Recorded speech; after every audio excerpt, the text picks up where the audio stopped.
नमस्कार विद्यार्थी मित्रांनो, लेक्चर क्रमांक सेकंड सामान्य ज्ञान GS. ओके, याच्यामध्ये आपल्याला जी आगामी तलाठी भरती 2023 यासाठी आपल्याला परिपूर्ण जर तयारी करायची असेल तर तुम्ही लवकरात लवकर SK MPS लॅब या यूट्यूब चॅनलला सबस्क्राईब करा आणि सर्वांनी लवकरात लवकर SK MPS लॅब नावाचं ॲप्लिकेशन डाउनलोड करून घ्यायचं आहे. याच्यामध्ये विविध प्रकारचे कोर्स तुम्हाला येणाऱ्या आगामी ज्या काही सरळ सेवेच्या विविध प्रकारच्या एक्झाम आहेत, तलाठी भरती असेल, वनरक्षक भरती असेल, राज्य उत्पादन शुल्क विभागामधली भरती असेल, त्याचबरोबर नगरपालिकेमधली भरती असेल, यासाठी अत्यंत महत्त्वाचं असं लेक्चर सामान्य ज्ञान आणि अनन्यसाधारण असं महत्त्व आहे. तलाठी भरतीच्या बाबतीमध्ये टोटल प्रश्नांची संख्या 25 आणि यासाठी गुण आहे टोटल किती तर 50. आणि याच्यासाठी आपण एक कोर्स देखील लॉन्च केलेला आहे. हा कोर्स सर्वांनी लवकरात लवकर परचेस करायचा आहे, कारण GS हा विषय एका चौकटीच्या बाहेरला विषय कालच मी सांगितलेलं होतं तुम्हाला. कारण याच्यामध्ये बरेच जे काही क्वेश्चन वगैरे असतात ते असे खूप सारे क्वेश्चन असतात की आपल्याला कधी त्याचा संबंध पण माहीत पण नसतात, रेफरन्स वगैरे. त्यामुळे लवकरात लवकर सर्वांनी बॅच जॉईन करा. याच्यामध्ये बऱ्याच गोष्टी आपण कव्हर करणार आहोत आणि येणाऱ्या एक्झाममध्ये नक्कीच तुम्हाला याचे काय होणार आहेत, जास्तीत जास्त फायदे होणार आहेत. आता आपण वेळ न घालवता आपण आपल्या लेक्चरची सुरुवात करूयात. यामध्ये पहिलाच क्वेश्चन आहे की ग्रामपंचायतीची स्थापना जी आहे तो स्थापना करण्याचा अधिकार कोणाला आहे? ग्रामपंचायतीची स्थापना करण्याचा अधिकार आता स्थानिक स्वराज्य संस्थांच्या बाबतीमध्ये ग्रामपंचायत असेल, पंचायत समिती असेल, ZP असेल, त्यानंतर नगरपालिका, महानगरपालिका असेल, यांचा अभ्यास खूप डीपमध्ये असावा लागतो. कारण सरळ सेवेच्या भरतीच्या बाबतीमध्ये याच्यावरती एक प्रश्न जास्तीत जास्त विचारले जातात. मग याच्यामध्ये ग्रामपंचायतीची स्थापना करण्याचा अधिकार कोणाला आहे? विभागीय आयुक्त, जिल्हाधिकारी, तहसीलदार आणि वरीलपैकी एकही नाही. या संदर्भात ग्रामपंचायत अधिनियम 1958 मध्ये झालेला होता आणि तो लागू झालाय 1959 मध्ये. कधी लागू झालेला आहे? 1959 मध्ये तो अधिनियम लागू झालेला होता. मग याच्यामध्ये तुम्हाला गावामध्ये ग्रामपंचायत असेल,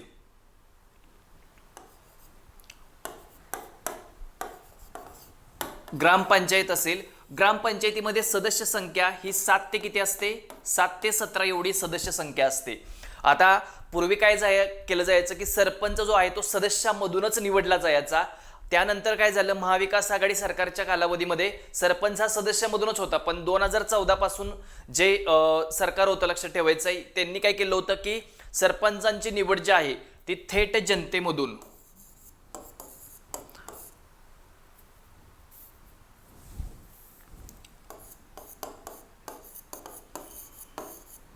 जनतेमधून त्यांची काय केली जात होती, निवड केली जात होती. पण आता काय केलं नंतर ते कॅन्सल केले. पण रिसेंटली आता पुन्हा ते सरकार आल्यानंतर त्यांनी काय केलेलं आहे तर यामध्ये सरपंचांची निवड ही थेट काय केली जाणार आहे तर जनतेमधूनच केली जाणार आहे. कोणामधून केली जाणार आहे? जनतेमधूनच केली जाणार आहे. मग याच्यामध्ये ग्रामपंचायतीच्या बाबतीमध्ये तिथली लोकसंख्या 600 असावी लागते आणि डोंगराळ भागाच्या बाबतीमध्ये 300 लोकसंख्या असावी लागते. त्यानंतरच त्या ठिकाणी ग्रामपंचायतीची स्थापना करता येते. अन्यथा त्या ठिकाणी गट ग्रामपंचायत अथवा ग्रुप ग्रामपंचायत स्थापन केली जाते. ओके, ग्रुप ग्रामपंचायत काय केली जाते? इथे स्थापन केली जात असते. जर 600 पेक्षा लोकसंख्या कमी असेल आणि डोंगराळ भागाच्या जर याचा विचार केला, डोंगराळ भागाचा, तर 300 पर्यंत लोकसंख्या ठीक आहे, त्यावेळेला त्या ठिकाणी ग्रामपंचायतीची स्थापना केली जाते. पण जर 600 पेक्षा लोकसंख्या कमी असेल तर तिथे विविध प्रकारची गावे मिळून एक ग्रुप ग्रामपंचायतीची स्थापना केली जात असते. या प्रश्नाचं अचूक उत्तर आहे ऑप्शन क्रमांक 1, विभागीय आयुक्त यांच्या मार्फत ग्रामपंचायतीची स्थापना केली जाते. आणि यामध्ये ग्रामपंचायतीच्या बाबतीत, निवडणुकीच्या बाबतीमध्ये रचना जी केली जाते ती प्रभाग याच्यामध्ये रचना केली जाते. प्रभागाची रचना तहसीलदार करतात. ओके, आणि प्रभागाची संख्या जी आहे ना ते जिल्हाधिकारी ठरवत असतात. त्या जिल्ह्याचे जे कलेक्टर असतात ते प्रभागाची संख्या आणि रचना करण्याचा अधिकार जो आहे ना तो तहसीलदार यांना देण्यात आलेला आहे. तहसीलदार हे पद असेल क्लास 1 ऑफिसर, MPSC मधून, हे लक्षात ठेवायचं आहे, राज्य सेवेमधून हे काय केलं जातं, हे पद भरलं जात असतं. मग याच्यामध्ये विभागीय आयुक्त असतात, यांच्या मार्फत ग्रामपंचायतीची स्थापना केली जाते. मग याच्यामध्ये ग्रामपंचायतीचे सदस्य 7 ते किती असतात? याच्यामध्ये 17 असतात. 7 ते 17 सदस्यांची संख्या असते. मग याच्यामध्ये विषम संख्येमध्ये 7, 9, 13 वगैरे 11 15-17 अशी सदस्यांची संख्या असते आणि याच्यापेक्षा जर लोकसंख्या जास्त असेल मग नगरपंचायत वगैरे हे असेल तिथे स्थापन केली जात असते. मग याच्यामध्ये एक बाब विचारात घ्यायची तुम्हाला की एकूण वर्षामध्ये एकूण 4 काय होत असतात तर ग्रामसभा होत असतात. 15 ऑगस्ट असेल 26 जानेवारीच्या आसपास आपण बघतो गावामध्ये की 4 ग्रामसभा होत असतात. यामध्ये सर्वसाधारण सभेचं नोटीस सर्वांना 7 दिवसाच्या अगोदर आणि विशेष सभेचं नोटीस जे आहे ते 4 दिवस अगोदर काय करावं लागतं या ठिकाणी द्यावं लागत असतं. मग याच्यामध्ये ह्या तरतुदी क्लिअर तुम्हाला माहित असल्या पाहिजेत. ग्रामपंचायतीच्या बाबतीमध्ये 1958 ला कायदा आणि या कायद्याची अंमलबजावणी कधी लागू झालेला आहे 1959 मध्ये लागू झालेला आहे. नेक्स्ट क्वेश्चन आहे की सरपंच आपल्या पदाचा राजीनामा खालीलपैकी कोणाकडे देत असतात. उपसरपंच, ग्रामसेवक, पंचायत समितीचे सभापती, वरीलपैकी एकही नाही. जर सरपंचांना आपला कार्यकाल संपण्याच्या आधीच जर आपल्या पदाचा राजीनामा द्यायचा असेल तर ते आपल्या पदाचा राजीनामा कोणाकडे देतात. ओके, अतिशय महत्वपूर्ण प्रश्न आहे. यामध्ये सरपंच, आता उपसरपंच जे असतात या पदासाठी आरक्षण नाही. उपसरपंच या पदासाठी आरक्षणाची तरतूद केली जात नाही. आरक्षण नसते. सरपंच या पदासाठीच आरक्षण असते. महाराष्ट्रामध्ये 50% आरक्षण आहे महिलांसाठी, ऑदर 33%, इतर मागासवर्गीयांना 27% आणि अनुसूचित जाती जमातींना लोकसंख्येच्या प्रमाणामध्ये आरक्षित जागा ठेवल्या जातात. त्याच्यामध्ये सरपंच या पदासाठी, उपसरपंच या पदासाठी कोणत्याही प्रकारचं आरक्षण नसतं. याच्यामध्ये उपसभापती असू द्यात, उपजिल्हा म्हणजे जिल्हा परिषदेचे उपाध्यक्ष वगैरे असू देत, या पदासाठी आरक्षण घटनेमध्ये कोणत्याही प्रकारच्या इथे तरतुदी सांगण्यात आलेल्या नाहीत. या प्रश्नाचं उत्तर लवकरात लवकर सर्वांनी सांगायचं आहे. या प्रश्नाचं अचूक उत्तर आहे पर्याय क्रमांक 3. सरपंच आपल्या पदाचा राजीनामा पंचायत समितीचे सभापती यांच्याकडे आपल्या पदाचा राजीनामा देतात. तर उपसरपंच सरपंचांकडे आणि ग्रामपंचायतीचे सदस्य जे असतात ते पण सदस्य देखील असतात ना, ते पण सरपंच यांच्याकडे आपल्या पदाचा राजीनामा देत असतात आणि उपसरपंच जे असतात ते देखील सरपंच यांच्याकडेच आपल्या पदाचा राजीनामा देत असतात. आता जर ग्रामपंचायतीचा सर्वसाधारण कार्यकाल जो आहे तो किती वर्षाचा आहे 5 वर्षाचा आहे. ओके, किती वर्षाचा आहे 5 वर्षाचा. पण त्याच्या आधीच जर ग्रामपंचायत आपण जर काही कारणास्तव जर अविश्वास ठराव टाकून जर विसर्जित केली तर 6 महिन्याच्या आत निवडणुका घेणे हे राज्य निवडणूक आयोगावरती काय असते बंधनकारक असते.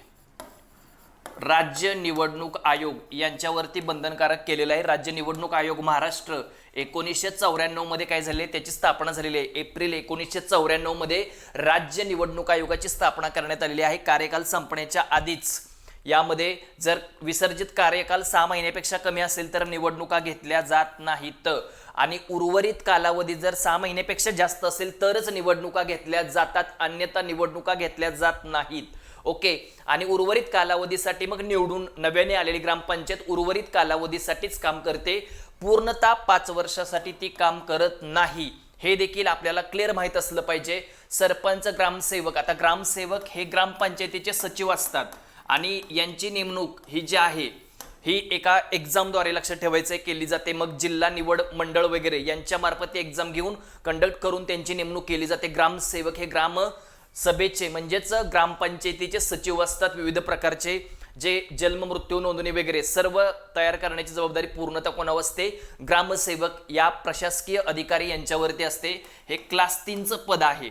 कुठलं आहे क्लास अ ब क वर्गातलं हे पद आहे ग्रामसेवक. ओके, आणि यांचं जे पेमेंट आहे ते जिल्हा निधीमधूनच काय केलं जातं यांचं पेमेंट दिलं जात असतं. ग्रामसेवक यांचं पेमेंट असेल. उर्वरित कालावधी 6 महिन्यापेक्षा जास्त असेल तर निवडणुका घेतल्या जातात, पण 6 महिन्यापेक्षा कमी असेल तर राज्य निवडणूक आयोगावर बंधनकारक नाही निवडणूक घेणे. पण ज्या वेळेला उर्वरित कालावधी समजा 1 वर्ष असेल, 2 वर्ष असेल, 3 वर्ष, 4 वर्ष, तर उर्वरित कालावधीसाठीच नव्याने ग्रामपंचायत काय करते या ठिकाणी काम करत असते. उर्वरित कालावधीसाठी पूर्णतः 5 वर्षासाठी ग्रामपंचायत काम करत नाही. ओके, या प्रश्नाचं अचूक उत्तर आहे पंचायत समितीचे सभापती पर्याय क्रमांक 3. नेक्स्ट क्वेश्चन, केंद्रीय वित्त आयोग. आता हा वित्त जो आयोग आहे ना अतिशय महत्वपूर्ण घटक आहे बघा, कारण वित्त आयोग काय करत असतो तर वित्त आयोग म्हणजे फायनान्स कमिशन. आता सध्या आपल्या देशामध्ये 15वा वित्त आयोग चालू आहे आणि वारंवार याच्यावरती सरळ सेवेला प्रश्न आलेले आहेत. 15वा वित्त आयोग चालू आहे आणि वाय व्ही रेड्डी त्याचे अध्यक्ष आहेत. त्याचा कार्यकाल वित्त आयोगाचा किती वर्षासाठी असतो? 5 वर्षासाठी वित्त आयोगाचा कार्यकाल असतो. याच्या आधी देखील राष्ट्रपती वित्त आयोग बरखास्त करू शकतात कार्यकाल पूर्ण होण्याच्या आधी. ते त्यांचा स्वेच्छाधीन अधिकार आहे. राष्ट्रपती. ओके, मग या प्रश्नाचं अचूक उत्तर आहे केंद्रीय वित्त आयोग. पर्याय क्रमांक 3. 243 आहे, 244, 280, 282. तर केंद्रीय वित्त आयोगाची स्थापना जी आहे ती 280 कलमांतर्गत केली जाते. कशा अंतर्गत केली जाते? तर 280 कलमांतर्गत केंद्रीय वित्त आयोगाची स्थापना केली जाते. आणि वित्त आयोगाच्या बाबतीमध्ये आपल्या देशामध्ये 15वा वित्त आयोग आहे. केंद्र आणि राज्य यांच्यामध्ये उत्पन्नाचे वाटप करण्यासाठी, केंद्र व राज्य यांच्यामध्ये उत्पन्नाचं वाटप करण्यासाठी काय केलेले? 280 कलमांतर्गत आपल्या देशाचे राष्ट्रपती वित्त आयोगाची स्थापना करतात. वित्त आयोग हा एक घटनात्मक आयोग आहे. याचे आता 15 वित्त आयोग वाय.व्ही. रेड्डी याचे अध्यक्ष आहेत. वाय.व्ही. रेड्डी हे याचे अध्यक्ष आहेत. याच्यामध्ये 4 सदस्य असतात आणि टोटल जो काही राज्यांना वाटा दिलेला आहे तो किती टक्के दिलेला आहे? आता 41%. आणि मागच्या वित्त आयोगाने टोटल 42% वाटा दिलेला होता. किती टक्के वाटा दिलेला होता? तर 42% वाटा दिलेला होता.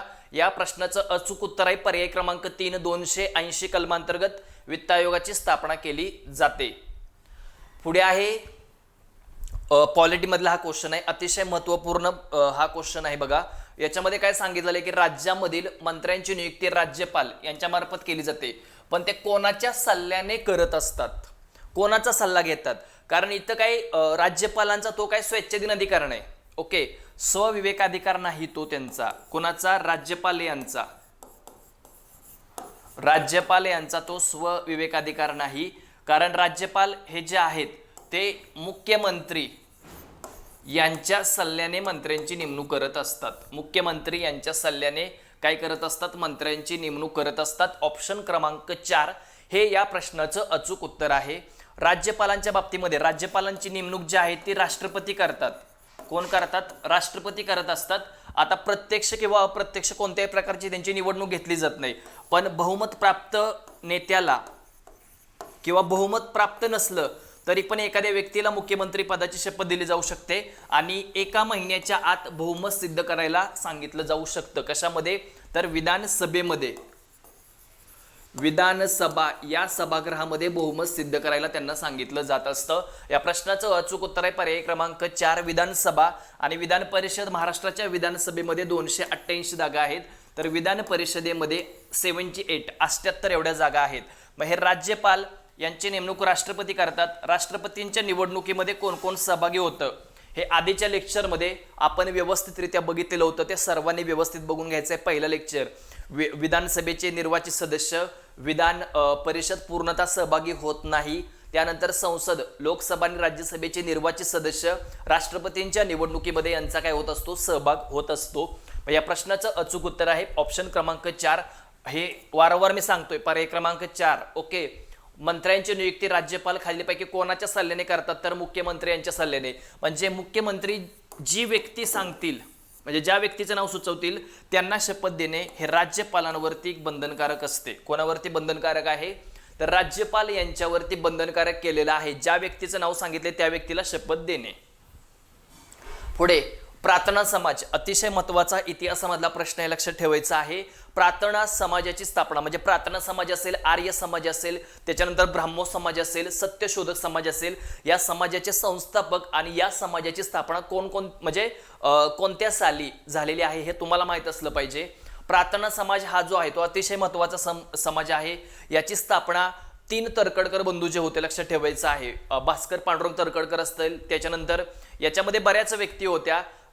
तरखडकर बंधू जे आहेत त्यांनी मानव धर्म सभा असेल 1844 मध्ये, त्यानंतर परमहंस सभा 1848 मध्ये मुंबई या ठिकाणी, आणि ही सुरत या ठिकाणी मानव धर्म सभेची स्थापना केलेली होती त्यांनी. मग याच्यामध्ये प्रार्थना समाज हा जो आहे हा 1867 मध्ये स्थापन करण्यात आलेला होता. आणि प्रार्थना समाज या संदर्भात जो काही प्रेरणा जी आहे ती केशवचंद्र सेन, भागवत धर्म वगैरे यांच्याकडून काय करण्यात आली होती, याची प्रेरणा घेण्यात आली होती. आणि याचं लक्षात ठेवायचंय मुखपत्र जे होतं प्रार्थना समाजाचं ते सुबोध पत्रिका. कोणता आहे? सुबोध पत्रिका आहे त्याचं मुखपत्र होतं. मग याच्यामध्ये दादोबा पांडुरंग तरखडकर असतील, त्याच्यानंतर म्हणजे तरखडकर म्हणजे एमपीएससीच्या बाबतीमध्ये पण एकदा क्वेश्चन विचारला होता एका बंधूंवरती त्यांच्या. ओके, प्रार्थना समाजाची स्थापना 1867 मध्ये या ठिकाणी तरखडकर बंधूंनी केलेली होती. याच्यामध्ये ज्या ज्या काही व्यक्तींचा सहभाग आहे त्या व्यक्ती एकदा व्यवस्थित तुम्ही बघून घ्यायचे, त्यांच्यावरती देखील काय केले जातात या ठिकाणी क्वेश्चन्स विचारले जातात. यानंतर स्त्रियांचा उद्धार आणि शिक्षणाचा प्रसार करण्यासाठी महिला आश्रमाची स्थापना 1915 मध्ये खालीलपैकी कोणत्या थोर समाजसुधारकांनी केलेली आहे? महात्मा ज्योतिबा फुले, राजर्षी शाहू महाराज, न्यायमूर्ती रानडे आणि महर्षी धोंडू केशव कर्वे. ओके, आता स्त्रियांच्या बाबतीमध्ये सर्वात महत्त्वाचे जे काही समाजसुधारक आहेत ते म्हणजे एक म्हणजे महात्मा ज्योतिबा फुले असतील, त्यानंतर पंडिता रमाबाई कायम यांच्यावरती बघा क्वेश्चन विचारले जातात. आता या प्रश्नाचं अचूक जे उत्तर आहे ते पर्याय क्रमांक 4 महर्षी धोंडू केशव कर्वे यांनी स्त्रियांच्या शिक्षणाबाबत उद्धार करण्यासाठी किंवा समता संघ असेल, त्यानंतर यांच्यामध्ये त्यांनी विवाह उत्तेजक मंडळ असेल, निष्काम कर्ममठ असेल, महिला आश्रम असेल, या विविध प्रकारची संस्थांनी काय केली होती? स्थापना केली होती. 1916 मध्ये जपान या देशाच्या धर्तीवरती महिला विद्यापीठ स्थापन केलेलं आहे त्यांनी. महिला विद्यापीठाची काय केलेली होती? त्यांनी स्थापना केलेली आहे महिला विद्यापीठ. आणि संस्कृता स्त्री पराशक्ती वगैरे ही त्याची थीम होती, त्याची टॅगलाईन होती. जपान या देशाच्या धर्तीवरती विठ्ठलदास ठाकरसी यांनी 15 लाख रुपये दिले, त्यामुळे श्रीमती नाथबाई दामोदरदास ठाकरसी असं नाव ह्या विद्यापीठाला देण्यात आलेलं आहे. मग याच्यामध्ये तुम्हाला हे क्लिअर माहीत असलं पाहिजे, यांचे जे काही सिक्वेन्स वगैरे संस्थांचे असतात ते क्लिअर माहीत असले पाहिजे. निष्काम कर्ममठ जे आहे महर्षी धोंडू केशव कर्वे यांनी 1910 मध्ये त्याची स्थापना केली होती, निष्काम कर्ममठाची स्थापना. अनाथ बालिकाश्रम जे आहे ते 1896 मध्ये त्यांनी स्थापन केलेलं आहे, अनाथ बालिकाश्रमाची स्थापना. हे सर्व क्लिअर व्यवस्थित तुम्हाला सर्व गोष्टी माहीत असल्या पाहिजेत. ओके, चला next question. Reserve bank of इंडियाचे पहिले गव्हर्नर. आता रिझर्व्ह बँक ऑफ इंडिया ही अतिशय महत्त्वाची बँक आहे, आपल्या देशातली मध्यवर्ती बँक म्हणून ही बँक ओळखली जाते. या बँकेच्या बाबतीमध्ये सर्वात महत्त्वाचं की 1926 मध्ये एक आयोग होता, त्या आयोगाचं नाव होतं हिल्टन यंग आयोग. त्यानंतर यामध्ये 1934 मध्ये ऍक्ट झाला आणि याच ऍक्टद्वारे काय केल्या जातात? आपल्या देशामध्ये विविध प्रकारच्या नोटा प्रिंट केल्या जातात. 1934चा ऍक्ट जो आहे आणि जास्तीत जास्त 10,000 रुपये पर्यंतची नोट काय केली जाते याच्यामध्ये प्रिंट केली जात असते. 1934 1 एप्रिल 1935 मध्ये रिझर्व्ह बँक ऑफ इंडियाची स्थापना करण्यात आली होती आणि जो ब्रिटिशकालीन 1935चा कायदा आहे त्याच्यामध्ये देखील याचा उल्लेख करण्यात आलेला आहे. 1935ला ज्यावेळेला रिझर्व्ह बँक ऑफ इंडियाची स्थापना झालेली होती त्यावेळेला त्याचं मुख्यालय कलकत्ता, पण 1937 मध्ये रिझर्व्ह बँक ऑफ इंडियाचं मुख्यालय जे आहे ते कुठे आणण्यात आलेलं आहे? तर कलकत्ता या ठिकाणी, कलकत्त्यावरून मुंबई या ठिकाणी आणण्यात आलं होतं. Osborne Arkell Smith reserve bank of इंडियाचे पहिले गव्हर्नर होते. तर पहिले भारतीय सी.डी. देशमुख असतील, त्याचबरोबर बेनिगल रामाराव सर्वाधिक कालावधीसाठी रिझर्व्ह बँक ऑफ इंडियाचे गव्हर्नर राहिलेले आहेत. मग याच्यामध्ये 1926 मध्ये हिल्टन यंग आयोग असेल, 1934ला Reserve bank of India Act झाला आणि 1 एप्रिल 1935ला रिझर्व्ह बँक ऑफ इंडियाची स्थापना झालेली होती. मग या प्रश्नाचं अचूक उत्तर जे आहे ते सी.डी. देशमुख हे या प्रश्नाचं अचूक उत्तर आहे. पहिले भारतीय गव्हर्नर जे होते ते सी.डी. देशमुख होते. ओके, मग यांच्या बाबतीतच 1944 मध्ये ब्रिटन वूड परिषद झालेली होती आणि याच्यामध्ये IMF असेल, इंटरनॅशनल मॉनिटरी फंड असेल आणि world bank, international bank for reconstruction and development याची स्थापना यामध्ये करण्यात आलेली आहे. मग यामध्ये रिझर्व्ह बँक ऑफ इंडियाची मॉनिटरी पॉलिसी असेल, मौद्रिक धोरण याची जी काही आहेत, CRR असेल, SLR असेल, रेपो रेट असेल, ही सर्व साधने आपल्याला MPSC मध्ये जास्त असतात, सरळ सेवेला खूप कमी असे विचारली जातात त्याच्यामध्ये. या प्रश्नाचं अचूक उत्तर आहे सी.डी. देशमुख. महाधिवक्ता यांची नेमणूक खालीलपैकी कोणामार्फत केली जाते? महान्यायवादी, महाधिवक्ता, याच्यावरती महान्यायवादी यांच्यावरती पहिल्या लेक्चर जे काल आपण बघितलेलं होतं त्याच्यामध्ये पाहिलेलं आहे. जास्तीत जास्त विद्यार्थ्यांपर्यंत लेक्चरची लिंक शेअर करा, चॅनलला सबस्क्राईब आणि लेक्चरला लाईक करायला अजिबात कोणी विसरू नका. ओके, लवकरात लवकर सर्वांनी जास्तीत जास्त विद्यार्थ्यांपर्यंत लिंक शेअर करायची आहे. GS या विषयाला अनन्यसाधारण असं महत्त्व आहे. बाकीच्या विषयांमध्ये तुमचे पैकीच्या पैकी मार्क्स येतील, पण GSचा आवाका अतिशय मोठा असतो, लक्षात ठेवा.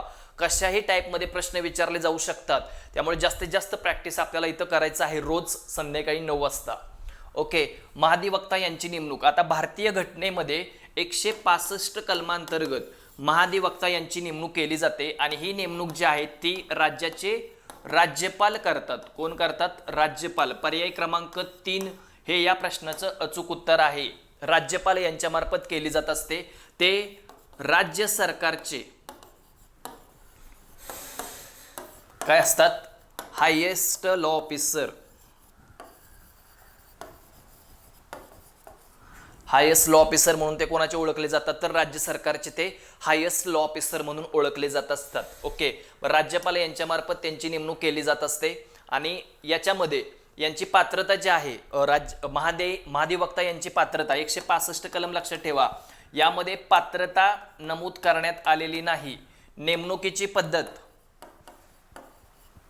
नमूद करण्यात आलेली नाही. नेमणूक देखील यामध्ये सांगण्यात आलेली नाही. यांची नेमणूक जी आहे यांची महाधिवक्ता यांची सांगण्यात आलेली नाही.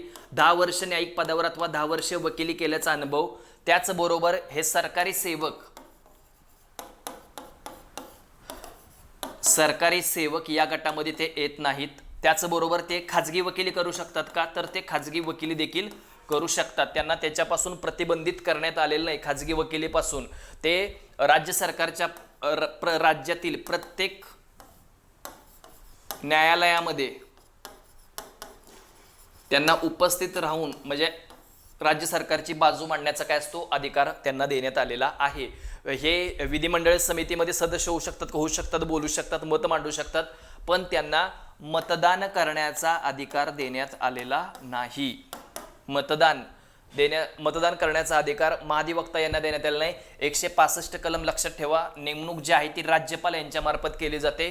ऑप्शन क्रमांक 3 हे या प्रश्नाचं अचूक उत्तर आहे. ओके, खूप सारं स्पष्टीकरण आपण इकडे घेतोय. अतिशय महत्वपूर्ण घडामोडी आहेत या. राज्यपाल यांना शपथ कोणामार्फत दिली जाते? राज्याचे राज्यपाल ही अतिशय महत्वाची व्यक्ती आहे. जसं देशामध्ये राष्ट्रपती असतात तसे राज्यामध्ये राज्यपाल असतात. ओके, यांची नेमणूक आता राज्यांचे जे देशाचे राष्ट्रपती असतात याच्यामध्ये अप्रत्यक्षरित्या निवडणूक होत असते, पण राज्यपालांची निवड ही प्रत्यक्षरित्या व्हावी अशी सुरुवातीला घटनेमध्ये तरतूद होती, पण ती तरतूद नंतर कॅन्सल करण्यात आली आणि प्रत्यक्ष न होता डायरेक्ट राष्ट्रपती यांची नेमणूक करत असतात. मग राज्यपाल यांची नेमणूक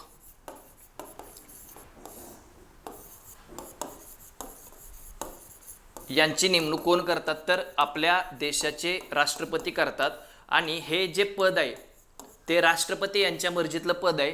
राष्ट्रपती या व्यक्तीला केव्हाही पदावरून दूर करू शकतात. ओके, मग या प्रश्नाचं अचूक उत्तर यांना शपथ कोण देतात? तर उच्च न्यायालयाचे मुख्य न्यायाधीश. आता खूप लोकांना वाटतं की राज्यपाल यांना राष्ट्रपती शपथ देत असतील किंवा सरन्यायाधीश शपथ देत असतील. अजिबात हे नाही. तर राज्यपाल यांची नेमणूक राष्ट्रपती जरी करत असले तरी त्यांना सुप्रीम कोर्ट हायकोर्टचे मुख्य न्यायाधीश जे असतात ते यांना काय करतात? यामध्ये शपथ देत असतात. हायकोर्टचे मुख्य न्यायाधीश यांच्या मार्फत कोणाला शपथ दिली जाते? तर राज्यपाल यांना शपथ दिली जाते.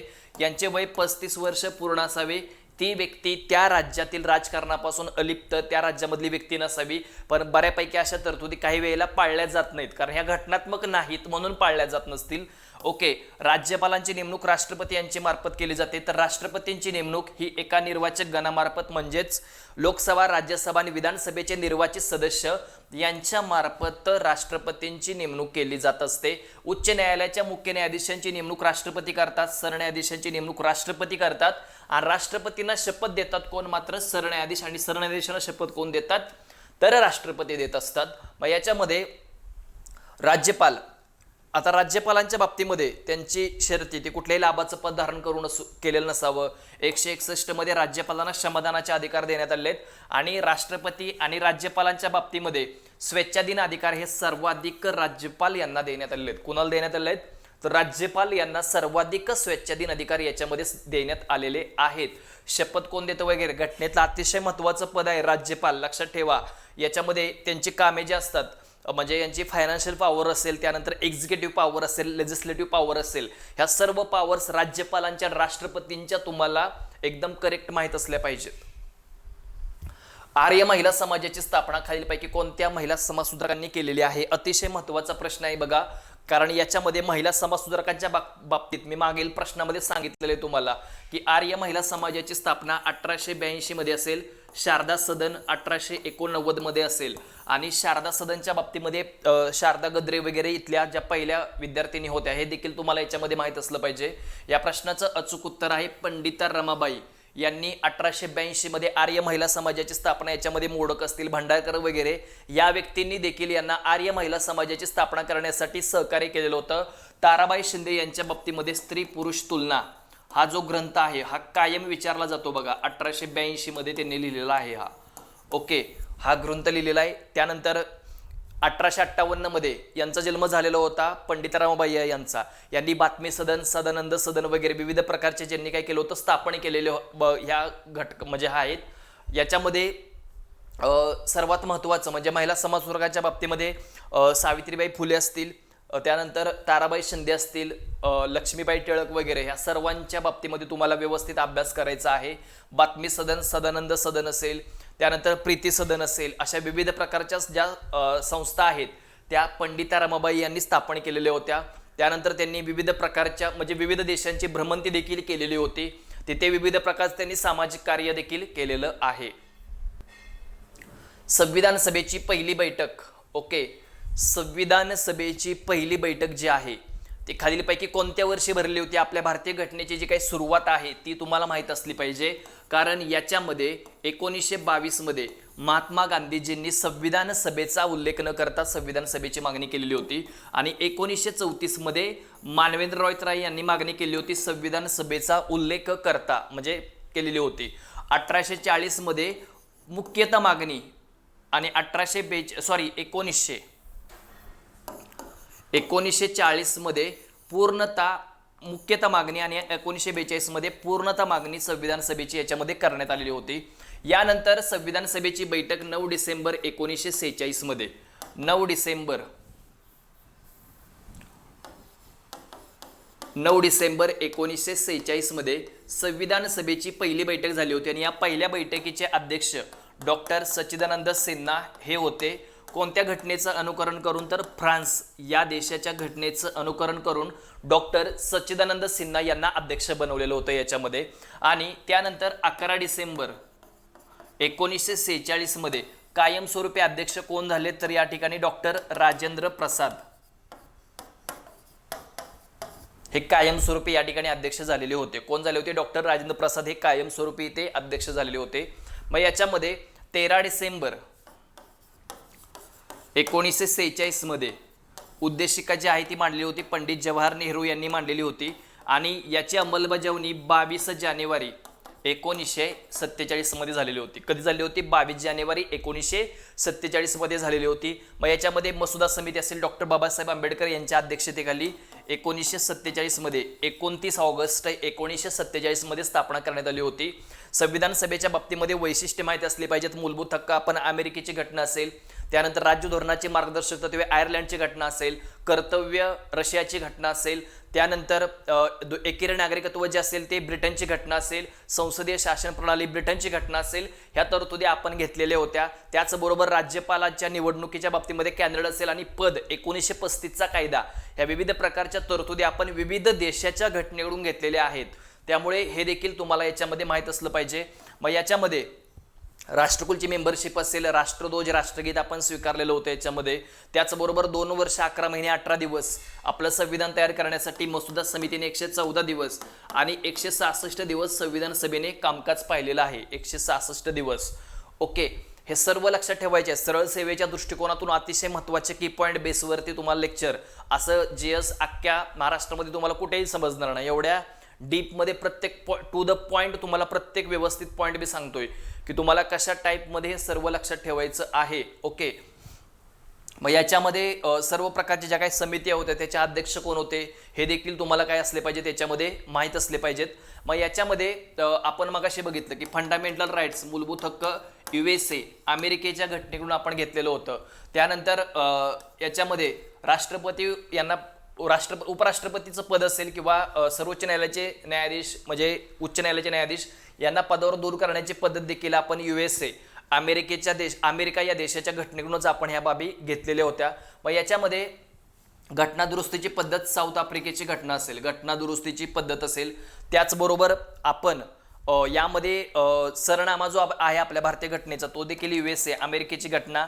याच्यामध्ये जे काही विविध प्रकारच्या तरतुदी होत्या की बेरोबार युनियन केस खटला असेल, त्याच्यानंतर केशवानंद भारती केस खटला असेल, LIC केस खटला असेल, संविधानाचा भाग आहे किंवा नाही, अशा विविध प्रकारच्या स्टेटमेंट या खटल्यामध्ये करण्यात आलेले होते. बेरोबार युनियन केस खटल्यामध्ये संविधानाचा भाग नाही असं म्हटलेलं आहे.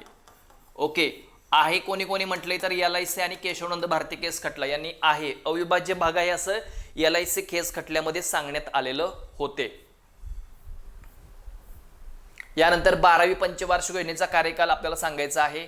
मी कालच्या लेक्चरमध्ये सांगितलेलं आहे की 15 मार्च 1950 मध्ये नियोजन आयोगाची स्थापना म्हणजे नियोजन मंडळ याची स्थापना करण्यात आलेली होती. 15 मार्च 1950 मध्ये नियोजन मंडळाची स्थापना करण्यात आलेली आहे.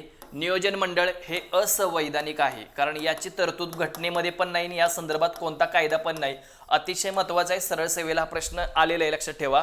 मग याच्यानंतर काय झालंय, याच्या जागेवरती 1 जानेवारी 2015 मध्ये काय झालेलं होतं, 1 जानेवारी 2015 मध्ये National Institution for Transforming India NITI Aayog स्थापन करण्यात आला होता इथे.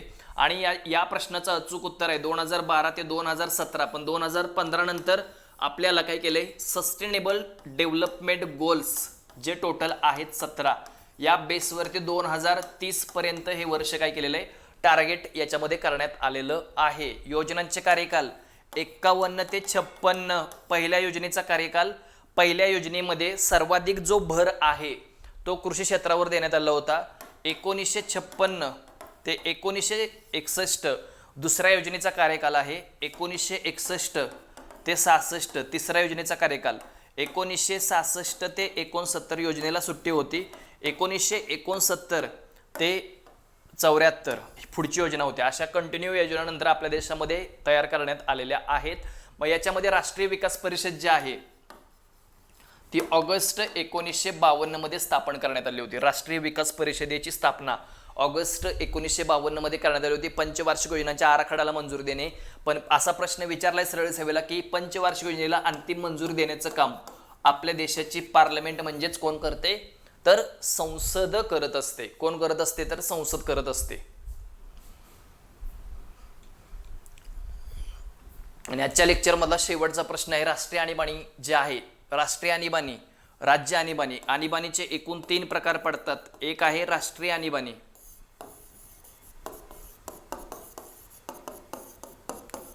आणि याचं कलम आहे 352 पर्याय क्रमांक 3. 352 कलमांतर्गत आतापर्यंत आपल्या देशामध्ये 1962 मध्ये, 1971 मध्ये आणि 1975 मध्ये अशी एकूण 3 वेळा आपल्या देशामध्ये राष्ट्रीय आणीबाणी जाहीर करण्यात आलेली आहे. ओके, आणि राज्य आणीबाणी 132 वेळा आपल्या देशामध्ये आणि महाराष्ट्रामध्ये एकूण 3 वेळा 1980, त्यानंतर 2014 आणि 2019 अशी एकूण 3 वेळा राष्ट्रीय आणीबाणी आपल्या देशामध्ये लागू करण्यात आलेली होती. या प्रश्नाचं अचूक उत्तर आहे पर्याय क्रमांक 3. 352 कलमांतर्गत आपल्या देशामध्ये काय केली जाते, 352 कलमांतर्गत आपल्या देशामध्ये राष्ट्रीय आणीबाणी जाहीर केली जाते. 3 वेळा लागू केलेली आहे. सर्वाधिक राष्ट्रीय आणीबाणी जी आहे म्हणजे ही राष्ट्रपती राजवट 356 कलमांतर्गत सर्वाधिक कोणत्या देशामध्ये म्हणजे कोणत्या राज्यामध्ये, तर मणिपूरमध्ये 10 वेळा लागू करण्यात आली होती. आणि UP मध्ये एकूण 9 वेळा, महाराष्ट्रामध्ये 3 वेळा लागू करण्यात आलेली आहे. 1980, 2014, 2019 मध्ये लागू करण्यात आलेली आहे. भारतीय घटनेचा भाग कितवा आहे, 18वा. 352 ते 360. 360 आहे आर्थिक आणीबाणी. आतापर्यंत आपल्या देशामध्ये आर्थिक आणीबाणी केव्हाही लागू करण्यात आलेली नाही. कोणती आणीबाणी, आर्थिक आणीबाणी आपल्या देशामध्ये आतापर्यंत एकदाही लागू करण्यात आलेली नाही. या प्रश्नाचं अचूक उत्तर आहे पर्याय क्रमांक 3. राष्ट्रीय आणीबाणीचं कलम 352, राज्य आणीबाणीचं कलम 356 आणि आर्थिक आणीबाणीचं कलम आहे 360. भाग कितवा आहे, 18वा आहे. मग याच्यामध्ये आपल्याला युद्ध, परकीय आक्रमणे आणि सशस्त्र उठाव अंतर्गत अशांतता हा शब्द होता, मात्र तो काय केलेला आहे 44वी घटना दुरुस्ती 1978 अंतर्गत काढून टाकला आणि त्याच्या अंतर्गत सशस्त्र बंडाळी हा शब्द याच्यामध्ये काय केलेला आहे, ॲड केलेला आहे. सशस्त्र बंडाळी हा शब्द याच्यामध्ये ॲड केलेला आहे. लेक्चर कसं वाटलं नक्की कमेंट बॉक्समध्ये प्रत्येकाने कमेंट करत जावा. ओके, वारंवार लेक्चर बघा. लेक्चर अतिशय महत्त्वाचं आहे. जीएसच्या बाबतीमध्ये आवाका खूप मोठा आहे. वारंवार लेक्चर बघायचं आहे. याच्यातून आपलं लॉजिक चांगलं होईल आणि आपल्याला 50 पैकी 50 मार्क्स तलाठी या एक्झामसाठी घ्यायचे आहेत. ओके, त्यामुळे सर्वांनी लवकरात लवकर बॅच जॉईन करायचे आहे. अतिशय महत्त्वपूर्ण घडामोडी या बॅचच्या माध्यमातून आपण घेणार आहोत. ओके, आणि सर्वांनी चॅनलला सबस्क्राईब, लेक्चरला लाईक आणि जास्तीत जास्त विद्यार्थ्यांपर्यंत लेक्चरची लिंक शेअर करत जावा. या ठिकाणी आता आपण थांबणार आहोत. धन्यवाद.